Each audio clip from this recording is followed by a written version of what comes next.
Ineffaçable et honore injuste parmi les nations. Vous avez voulu que ce soit Pierre Robert de Saint-Vincent cette année. Sa famille vous exprime sa profonde reconnaissance. Au cours de la grande rafle de la région de Lyon du 26 août 1942, 1016 juifs étrangers furent arrêtés et conduits au camp de Vénissieux. Le 29 août, le général de Saint-Vincent reçoit l'ordre de fournir des unités de gendarmerie pour une opération de transfert de 545 juifs en zone nord. Il refuse d'obéir. Jamais je ne prêterai ma troupe pour une opération semblable.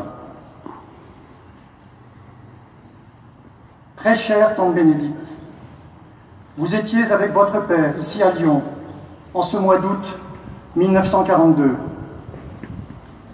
Vous m'avez confié, tu sais, ton grand-père était quelqu'un de très humble. Je pense à cette humilité, à ce qu'elle a pu être dans ce moment-là.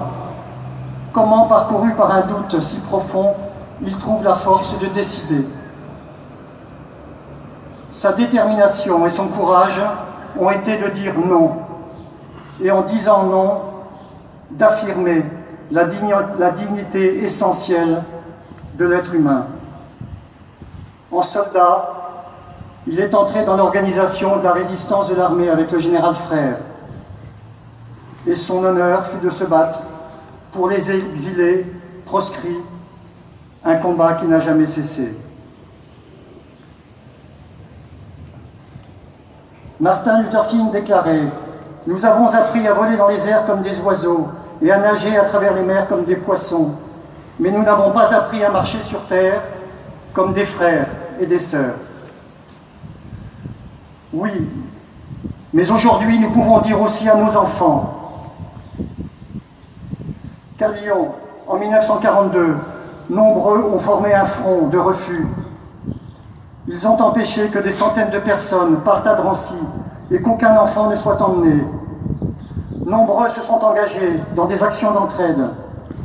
Le général de Saint-Vincent, membre de l'amitié chrétienne, avec le cardinal Gerlier, le pasteur Bockner, le père Chaillet, le maire de Lyon, Georges Villiers, l'abbé Glasberg, avec les associations, l'œuvre de secours aux enfants, la CIMAD, et tant de femmes et d'hommes qui se sont impliqués, portant ensemble cet élan de solidarité admirable. Monsieur le maire, cher Jean-Dominique Durand, mon général, sa famille vous exprime toute sa gratitude.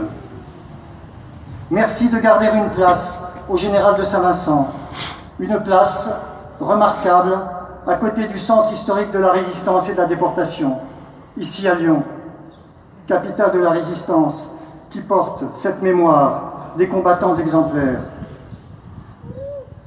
Lyon, ville des Lumières, continuons d'honorer tous ces justes qui nous éclairent et nous apprennent la fraternité. Nous tous sommes les héritiers des rêves et des combats de nos prédécesseurs et nous les transmettrons. Je terminerai avec ce poème d'André Chédid, qui elle aussi a su tisser avec ses mots les fils de l'espérance. J'ai ancré l'espérance aux racines de la vie. Face aux ténèbres, j'ai dressé des clartés, planté des flambeaux à la lisière des nuits, des clartés qui persistent, des flambeaux qui se glissent entre ombres et barbarie, des clartés qui renaissent, des flambeaux qui se dressent sans jamais dépérir. J'enracine l'espérance dans le terreau du cœur.